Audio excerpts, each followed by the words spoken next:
Hoy puede ser un gran día, con Juan Muñoz Reja. Hoy puede ser un gran día, plantéatelo así. Aprovechar lo que pase de largo depende en parte de ti. Dale el día libre a la experiencia. Todo lo que la mano del escultor puede hacer es romper el hechizo y liberar las figuras dormidas en la piedra. Estas palabras fueron pronunciadas por un joven Miguel Ángel a principios del siglo XVI. Seguramente ni él mismo imaginaba que su obra iba a ser admirada y serviría de referencia para artistas y amantes del arte desde la Florencia de los Medici hasta nuestros días. 300 años después, el francés Auguste Rodin afirmaba que hay fuerzas desconocidas en la naturaleza y es cuando nos entregamos por completo a ellas, cuando la naturaleza nos muestra formas que nuestros ojos no ven y nuestra inteligencia no entiende ni imagina. Hoy, 150 años después, y en este pequeño rinconcito del mundo, nos llega la influencia directa de estos ilustres artistas de la mano de uno de los escultores más afamados de nuestra región. Ha venido para demostrarnos que hoy puede ser un gran día, Luis Martínez Giraldo. Luis, muy buenos días, ¿qué tal? Muy buenos días, todos los días son buenos. Oye, naces en Valcarrota y pasas tu infancia entre Puebla de la Calzada, Mérida y Badajoz. ¿Cómo era Luis Martínez Giraldo de niño? Pues de niño fue una infancia preciosa porque mis padres eran agricultores, arrendatarios de tierra, que se ha usado mucho en esta región. Y yo pasé, para darte un dato, pasé mis 30 Nochebuenas primeras, las pasé en el campo. Y mi niñez hasta los 9 años también fue en el campo.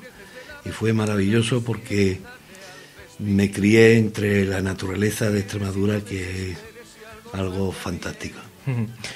Tus primeras esculturas fueron hechas con la tiza que usaban los profesores para escribir las lecciones en la pizarra.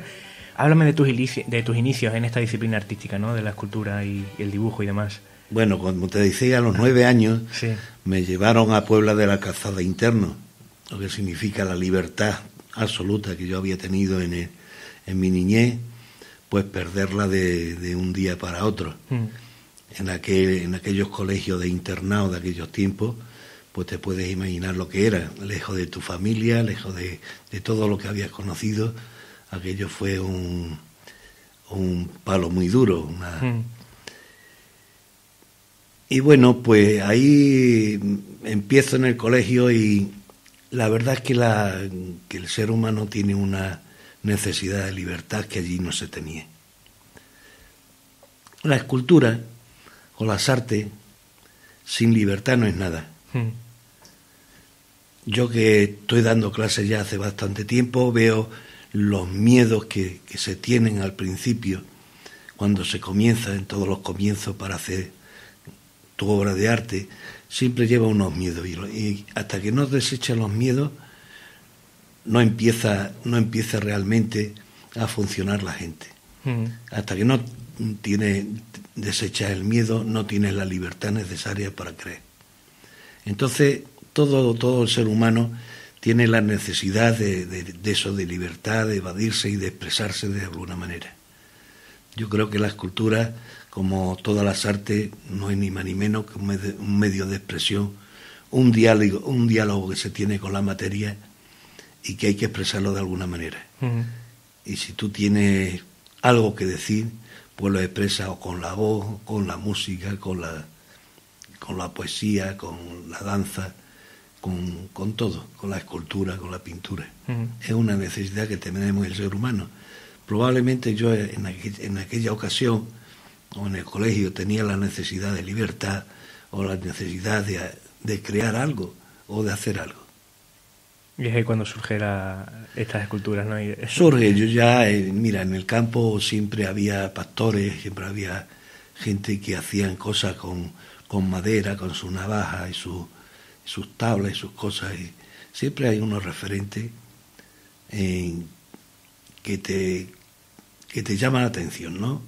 En ese diálogo que decimos que se entabla entre la materia y el que hace algo de arte, si trasciende al espectador, es cuando nosotros decimos que hay arte, ¿no? Quizá probablemente en el campo, que había gente que tallaba cosas en madera y demás, pues aquello trascendió al espectador, que era yo cuando niño. Un amigo te anima a estudiar en la Escuela de Artes y Oficios de Badajoz. ¿Quiénes son tus profesores y cómo influyen en ti? Ese era Juan Prieto Oliva. Juan Prieto Oliva coincidió conmigo en los Salesianos. Estuvimos en Puebla Calzada, después pasamos a Mérida y ya cuando terminando el bachiller, porque me vine a hacer aquí la reválida de sexto en el Instituto Zurbarán. Coincidí también con Juan Prieto Oliva, Charlie. Y él estaba yendo a la escuela y me dice: hombre, Luis, que yo te había visto hacer con tizas en el colegio y tal, que hacías unas cosas muy bonitas. Tenemos un profesor en la Escuela de Arte y Oficios que se llamaba Isauro Luengo y me animó a entrar en la escuela. Yo me acerqué a la escuela, estuve viendo lo que se hacía allí y me apunté a aquello, no sé, a ver qué es lo que pasaba, ¿no? Pero claro, Isauro era un gran profesor y ahí me enganché. Desde entonces estoy en la Escuela de Arte y Oficio. Ya no has salido de allí, ¿no? No he salido nunca más. Háblame de tu primer estudio, ¿no? Que estaba en la calle de Gabriel. En la calle de Gabriel, primero, mis primeros estudios, yo estaba aquí en pensión. Primero en la calle Zurbarán, encima de la Bellota de Oro. Después en la calle Regulares Marroquíes, con Pepa Almeida. Con Pepa Almeida tenía una habitación, estaba en pensión, tenía una habitación y en la misma habitación, y tenía unos patios, y en los patios ya hice bastantes cosas. Claro, aquello no dejaba de ser una pensión. Y cuando me fui a la Mili, hice mi primera exposición que yo hice, la hice con obras de la pensión de Pepa Almeida, sí, y con cosas que tenía en la escuela. La hice en el seminario San Antón, coincidiendo con Santiago Morato. A partir de aquella exposición yo me fui a la Mili, me dieron un pase pernocta y yo ya tuve que dar una afiliación dentro de Badajoz y me alquilé una casa de Gabriel, que fue mi primer estudio. Y ahí pues estuve durante 4 o 5 años hasta que me casé. Después el estudio lo tuve en Arco Agüero, en la casa donde vivíamos, y ahora pues, finalmente pues en Felipe Chique. Te casas con Josefina González justo en uno de tus periodos más fructíferos, ¿no? Donde tallas el busto del escritor Antonio Reyes Huertas, que está situado hoy en la Plaza de España de Campanario, que es mi pueblo. El matrimonio y el arte no están reñidos entonces, ¿no? No está reñido. Además, yo creo que Josefina ha sido también mi apoyo y mi comprensión y quizás mi mayor crítico ha sido mi mujer, ¿sabes? Porque no se inhibe, ¿no? Cuando una cosa está mal, la ve mal, sí, y me te lo dice, ¿no? Me lo dice con toda confianza y realmente es un crítico muy duro. Me ha ayudado bastante, A veces me tiene que ayudar incluso en el estudio porque en la escultura es bastante dura y a veces necesita un apoyo, una mano que es necesaria y a veces pues me ayuda. Realmente para mí pues ha sido pues, aparte de mi mujer, ha sido un apoyo dentro de las artes. A principios del siglo XV hubo un duelo memorable de escultores en Florencia entre Lorenzo Ghiberti y Filippo Brunelleschi. Duelo que ganó el primero, que esculpió en dorado la puerta este del Baptisterio de Florencia, justo la puerta que está ubicada enfrente de la Catedral de Santa María del Fiore. En los 80 en Badajoz se vivió algo parecido, ¿no? En el premio Luis de Morales, entre Eduardo Naranjo y tú, ¿no? Un premio que fue muy disputado, muy comentado. Háblame un poco de todo esto, ¿no? ¿De qué recuerdas de ese concurso, de todo lo que se envolvió el concurso y demás? No hubo duelo, yo me presenté. Realmente él se llevó el primer premio, merecidísimo. Creo que con la carta rota o algo de eso, un dibujo fantástico que tiene Eduardo Naranjo en el Museo Bellas Artes de Badajoz, que yo cada vez que puedo siempre voy a verlo porque realmente es una de las obras que más me han impactado a mí de Eduardo Naranjo. Eduardo Naranjo es una persona muy hábil, pero aparte de eso es un gran artista, que dentro de la faceta del hiperrealismo pues ya sabemos todos quién es, ¿no? Competí con Eduardo Naranjo, pues simplemente me presenté con un dibujo al primer certamen Luis de Morales, que creo que fue el primero y el último. Creo que no se hizo luego más certámenes de Luis de Morales. Creo que no. Era un certamen de dibujo donde se presenta Naranjo y por supuesto gana por encima de todos los que había allí, pero con mucha facilidad. Yo simplemente me presento con un dibujo que realmente no sé ni dónde está, lo he perdido de la memoria, y no sé quién lo tiene ni dónde está. Y simplemente ahí fue el primer encuentro que yo tuve cuando conozco a Eduardo Naranjo y a sus padres, que vinieron del monasterio también, ya mayores, y los conozco, eran unas personas amabilísimas. Luis, ¿por qué la escultura? Pues no lo sé. Mira, yo creo que cada persona tenemos nuestra forma de expresarnos. Por supuesto, la palabra no es la mía, como estáis comprobando. No, hombre. La música tampoco es la mía. De cualquier manera, y te decía antes, todos tenemos la necesidad de expresarnos, ¿entiendes? Y de alguna manera, no sé por qué, pues la escultura, y tengo que advertir de que la escultura es muy dura, es muy costosa, es muy laboriosa. Un pintor pinta un cuadro y ha terminado. Y una escultura, modelas el barro, tienes que pasar al molde, vaciar los moldes en escayola o en poliéster, después llevarlo a la fundición o llevarlo por mediación de puntos a piedra o al material, madera o demás, de talla. En definitiva es una faceta del arte muy dura. Yo siempre he dicho que es la cenicienta de las artes, pero es porque estamos muy pocos.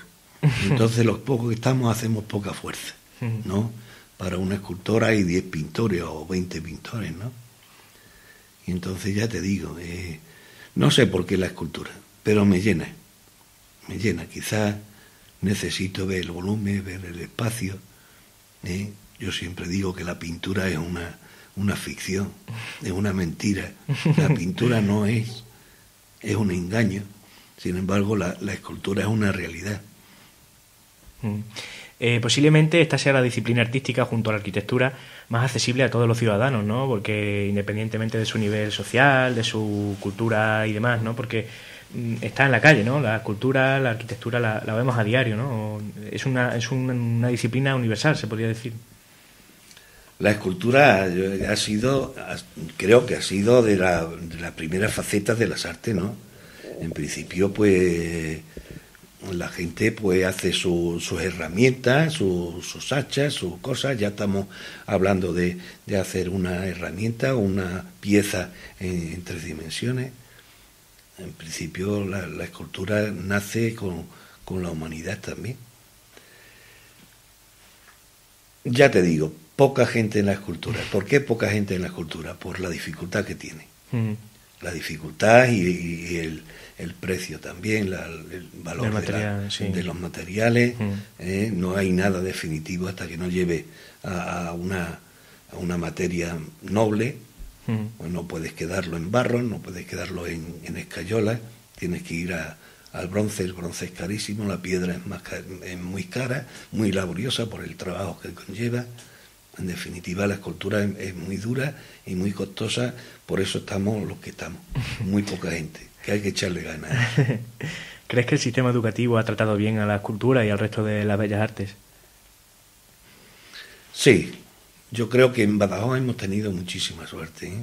En Badajoz hemos tenido desde que funda Felipe Checa la Escuela Municipal de Arte, que tiene 130 y tantos años, cerca de 140 años. Badajoz ha tenido una suerte tremenda. Por la Escuela de Arte y Oficios, que hoy es Adelardo Covarsí, han pasado prácticamente todas las jóvenes generaciones de artistas de los últimos 2 siglos. Prueba de ello que hay si te pones a nombrar gente que han pasado por la escuela y que han triunfado dentro de las artes en Extremadura, son casi el 90% de la gente. Te voy a nombrar a 3 poetas y tú me cuentas lo que quieras, ¿vale? Manuel Pacheco, Luis Álvarez Lencero y Jesús Delgado Balondo. Te voy a empezar a hablar de Pacheco. Pacheco lo conozco yo en la biblioteca infantil en el Seminario San Antón. Yo estaba entonces en la institución Pedro de Valencia, que estaba en reprografía, no era reprografía, era una imprenta que montó la institución Pedro de Valencia, y estaba también en el Seminario San Antón. Y allí Manolo pues nos leía poesía con Vicente Tapia, algunas cosas, llevaba una libretita y nos leía las poesías que llevaba. Así conozco yo a Pacheco. Luego nos hicimos grandes amigos. Éramos amigos también de Antonio Vaquero Poblador, de Pedraja. Entonces, pues Badajoz entonces era mucho más chico. Quizá la vida cultural y el ámbito cultural se reducía a la sala de exposiciones del Seminario Sagatón. Allí, en la zona de la Plaza de Minayo, cuando tú te encontrabas a Tapia, que era el conserje del seminario, ¿no? De la Casa de la Cultura, cuando tú te lo encontrabas en la puerta, ya sabías que había exposición de esto.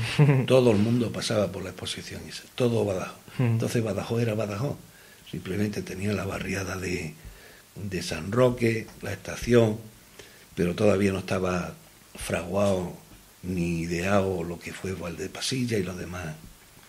Y entonces todo el mundo era un ambiente muy, muy especial, lo que había en los años 60, del 60 al 72, 74. Un ambiente especialísimo. Y allí conocí yo a Pacheco. Y allí conocí también a Balondo. Balondo era una persona muy afable, siempre riéndose, siempre con chanza, y un tío fenomenal. Sí. A Lencero lo conocí menos. Estuve en una ocasión con él, tenía un estudio en la avenida Villanueva, no sé, unos chalés que hay ahí de son casas bajas, sí que no hay todavía. Baja, y tenía allí su tallercito.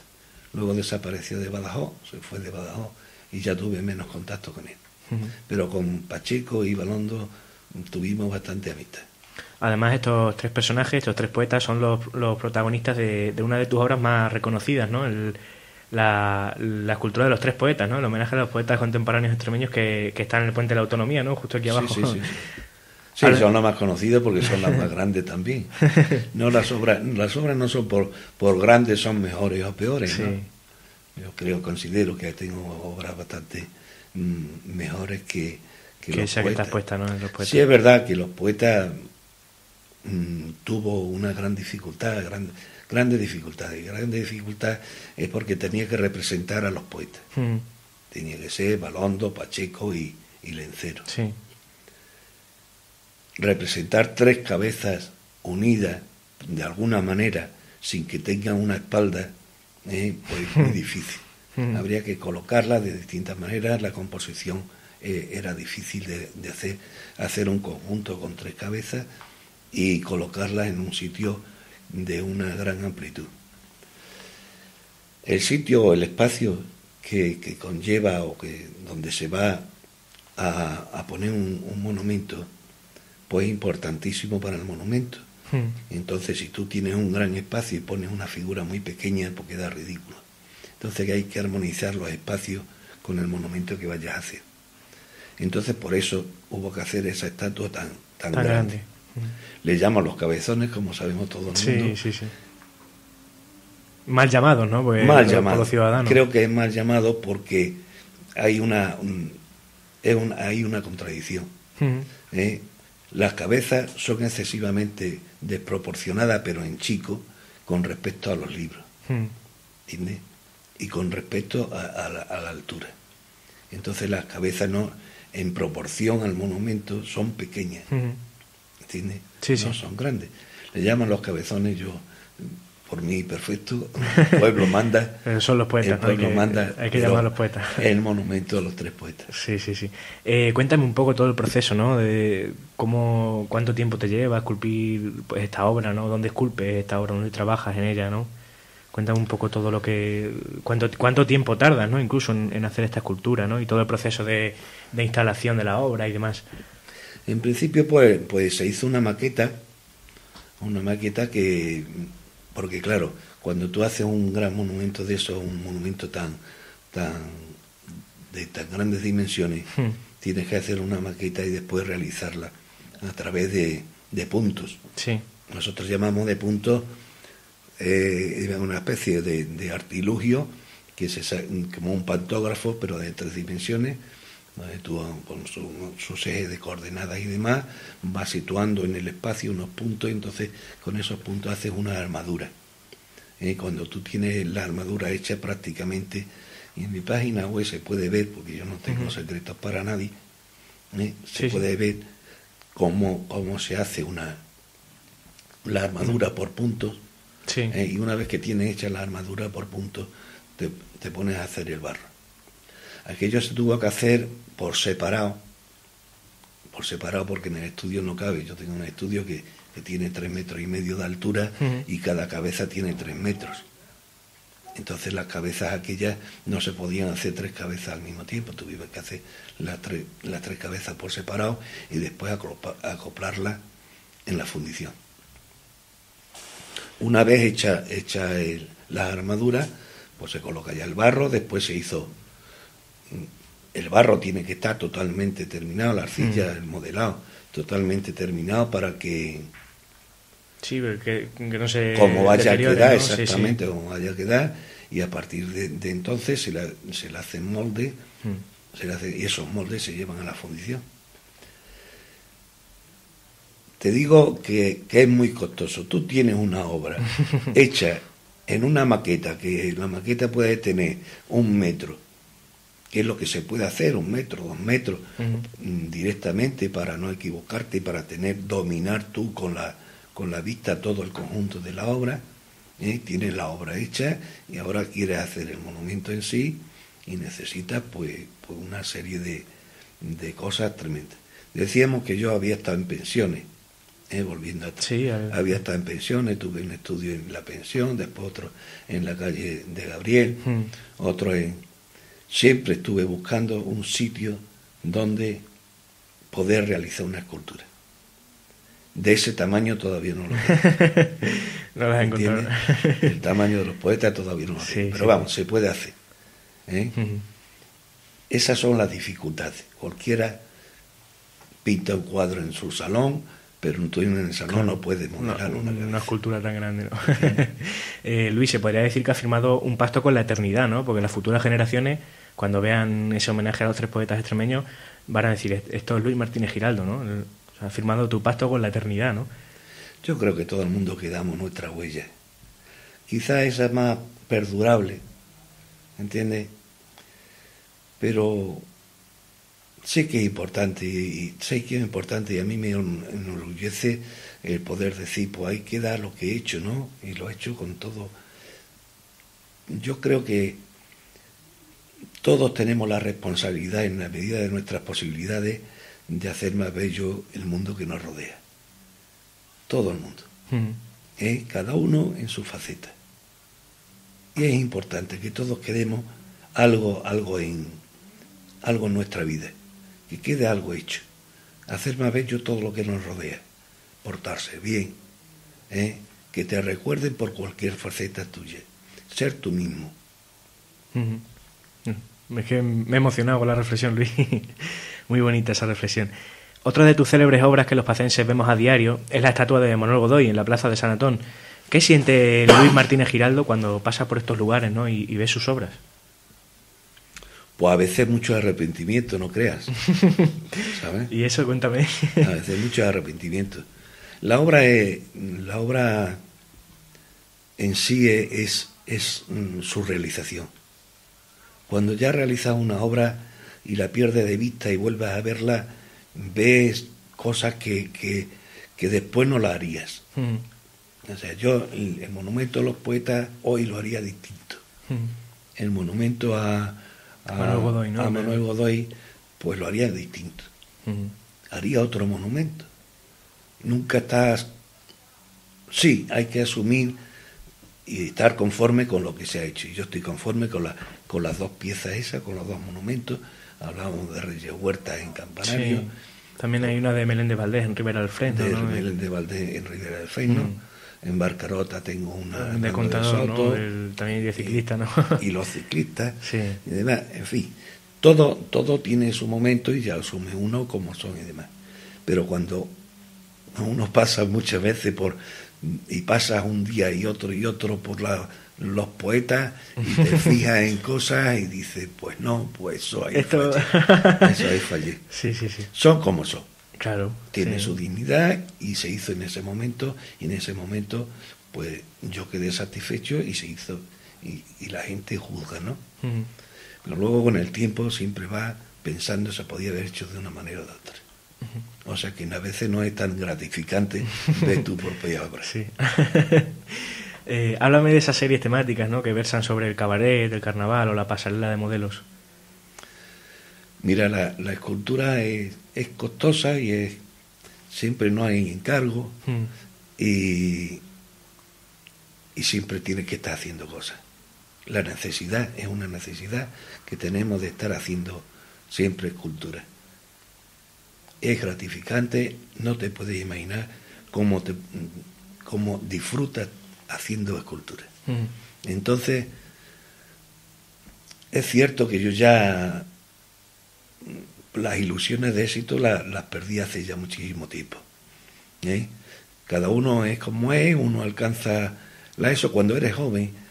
Cuando eres joven, pues tienes la ilusión de la fama, del éxito, de triunfar dentro de las artes y demás. Luego te das cuenta que hay gente muy buena en eso y te das cuenta de las posibilidades que tienes. Y eres lo que eres. Pues eres uno más del montón, no eres un genio. Genios en pintura, en arte. Genios han nacido muy poco, pero muy poco. Pon en escultura a Miguel Ángel, Rodin, que lo nombraba antes. Sí. Pero muy poco. Para los que somos. En pintura exactamente igual.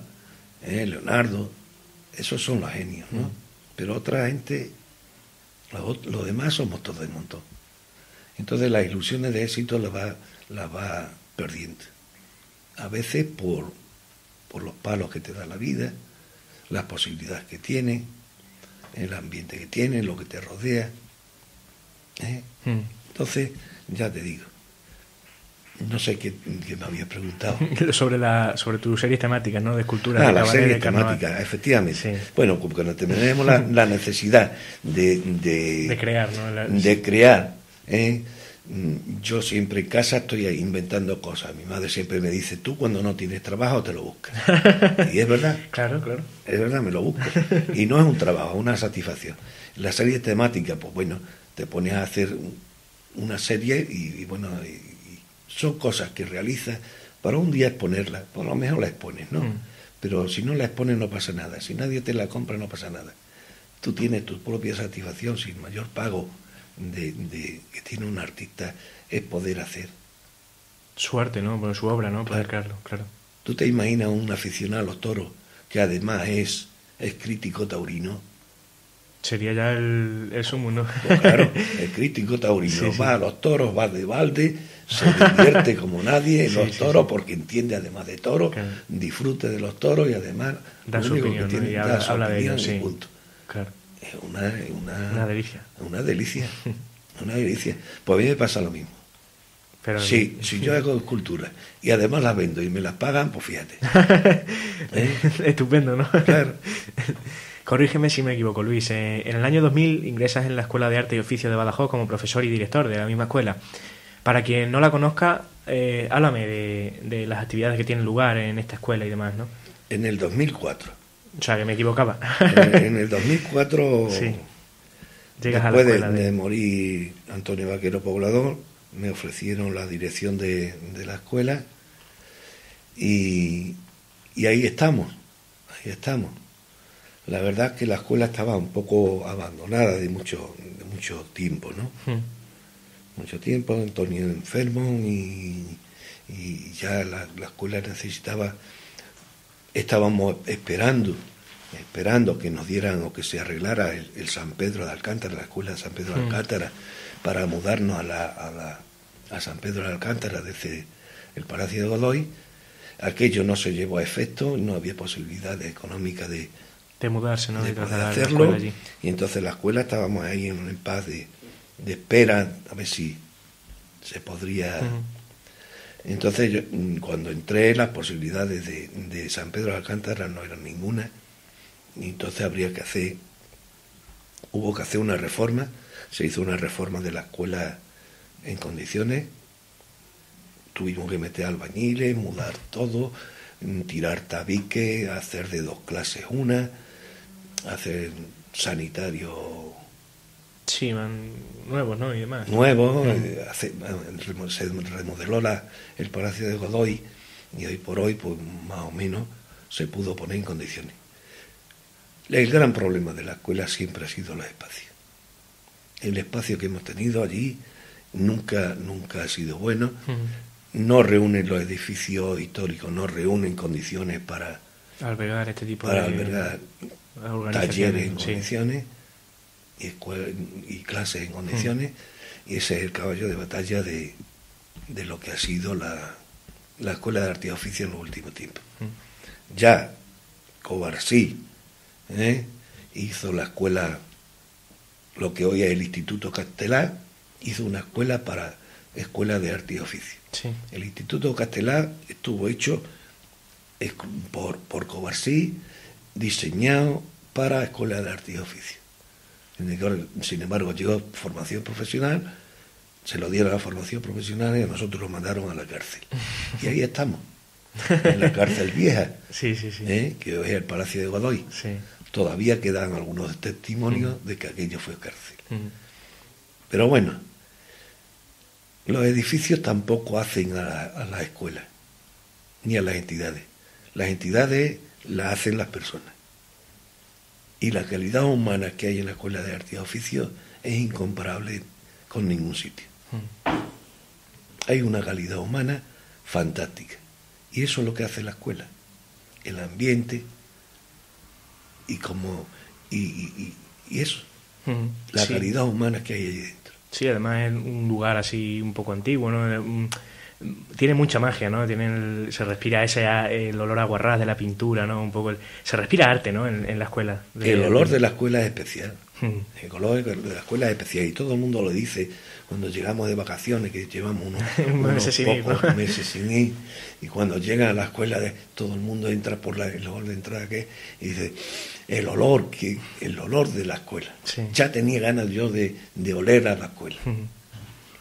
Es un olor especial, es un ambiente especial, lo que hay en la escuela, que no lo hay en ningún sitio. Por si nos estuviese escuchando algún interesado en ir a la Escuela de Artes y Oficios de Badajoz, ¿cómo le animarías tú a decir, vente a la escuela a estudiar pues alguna destreza artística, ¿no? Pintura, escultura, alguna cosa de esta? Es que tiene que ir cualquiera que tiene que ir a conocer la escuela.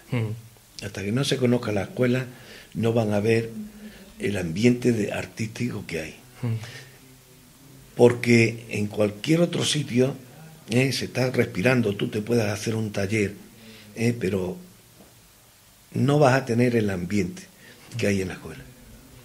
Porque vas a aprender, no de los profesores, ya vas a aprender de todos los compañeros. ¿Entiendes? ¿Me podrías contar alguna anécdota, ¿no? de estas que le suceden a los artistas? Bueno, anécdotas muchísimas. Estábamos hablando ya y me acordé del pobre Charlie, Juan Prieto Oliva, mi compañero de los salesianos. Sí. Después que nos vinimos aquí, un día me encargan un Cristo para la Politécnica. Entonces se me ocurrió hacer un Cristo, hacerle un vaciado a Charlie. Y Charlie se prestó a hacerle un molde le vertí 2 sacos de escayola encima. Y una vez que estaba fraguado el leso, tratamos de sacar a Charlie o quitarle el molde a Charlie de encima, y Charlie no salía del molde porque se venía pegado, tirábamos el molde y se venía pegado el molde. Qué bueno. Aquello fue una de las grandes anécdotas y pasajes que hemos tenido. Y con el tiempo me encontré otra vez a Charlie y me dice, pues aquello salió mal, pero si nosotros hubiéramos hecho así hubiera podido salir bien. Digo, pues si está dispuesto otra vez. Te metemos. Una anécdota mucho. Sí, no sé, sí. Cuando muere un amigo, pintor también, Murillo Daza, alguien dijo que íbamos a hacerle una mascarilla y le hicimos una mascarilla. También fue una de las cosas terribles que me he puesto a hacer. Bueno, si tuvieras que escoger entre uno de tus trabajos, ¿con cuál te quedarías? No sé, eso sí que es difícil. Eso sí que es difícil. Es casi como decirle que, mira, no hay que tener cariño a los trabajos y hay que romper mucho trabajo. Hay que romper mucho, hacer y romper. Cuando no estés satisfecho de una cosa, se rompe y a otra. Y a otra cosa, ¿no? Y a otra cosa. Pero escoger una obra de las que has hecho tú es más difícil. Es difícil. Es muy difícil. Sí. Es difícil porque cada una expresa una cosa, cada una es un momento, cada una tiene su mensaje. No sé, cada una es un mundo distinto. Es un mundo diferente. Es eso. Tú has mantenido con la materia en ese momento un diálogo donde estás haciendo no sé, decíamos antes a Pacheco, por ejemplo, está metido en el retrato de Pacheco, recordando a Pacheco cómo con su libreta, con aquel abrigo que tenía de pata ¿cómo le llama? Pata de gallo. Sí, se llama. De pata de gallo. Iba con su abrigo, con su bufanda, su cuello alto. Sí, su jersey de cuello alto, con su cremallera. Iba por esa calle de San Juan. Todo eso lo estás pensando, lo estás viviendo, lo estás pensando mientras que tú estás haciendo en el barro y estás hablando con Pacheco. Estás hablando con el barro te da sugerencias, la arcilla te da sugerencias, la materia te sugiere y tú hablas con la materia y por aquí sí y por aquí no, y es así y era de otra manera y estás hablando, es un diálogo. Por eso te digo que si ese diálogo después trasciende al espectador, se produce el arte, ¿no? Ahí se producen emociones, que es lo que realmente transmite el arte, las emociones. Y esas emociones pues tú las tienes que vivir en ese momento. O sea, escoger cómo yo voy a decir, pues cojo a Lencero en vez de la cabeza de Pacheco o la de Balondo. Si yo he hablado con ellos mientras que yo la hacía. Y yo he sentido unas emociones, tanto con uno como con otros.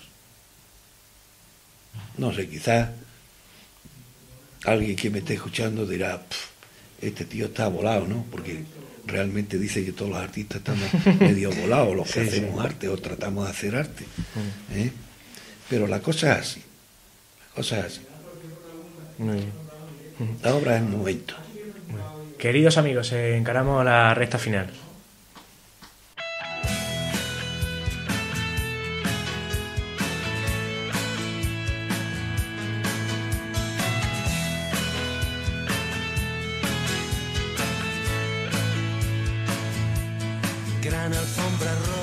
Bueno, Luis, te hago unas preguntas cortas y ya terminamos, ¿vale? Una película. Tiempos modernos. Una canción. Me coge fuera de juego ahora. Bueno, una novela. Una novela. El Quijote. Un lugar. El Guadiana. Un color. El rojo. Un recuerdo. Muchos. Un momento del día. El atardecer. Un plato de comida favorito. los escabeches. ¿Y un motivo para demostrarle a nuestros oyentes que hoy puede ser un gran día? Todos los días son un gran día. Muy bien. Todos los días, todas las horas, mientras que vivamos, es una buena hora y es un gran día. Muy bien, muchas gracias, Luis. Ha sido muy instructivo escucharle. Ha dejado unas reflexiones muy bonitas aquí en el estudio, en el programa. Muchísimas gracias por acercarse hasta aquí y ha sido un placer hablar con usted. Gracias a vosotros. Muy bien, pues esto ha sido todo, amigos. Samuel Hernández estuvo a la producción y la realización. El que les habló, Juan Muñoz Reja. Muchas gracias, hasta pronto. Adiós.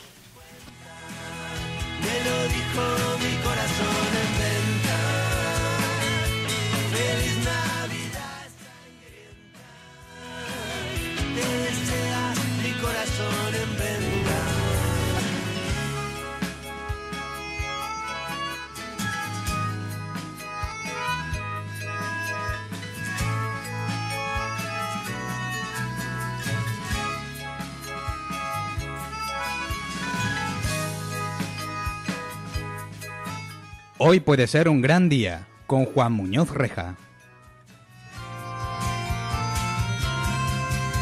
Parece que mi cámara lenta ya perdió la cuenta y no está contenta.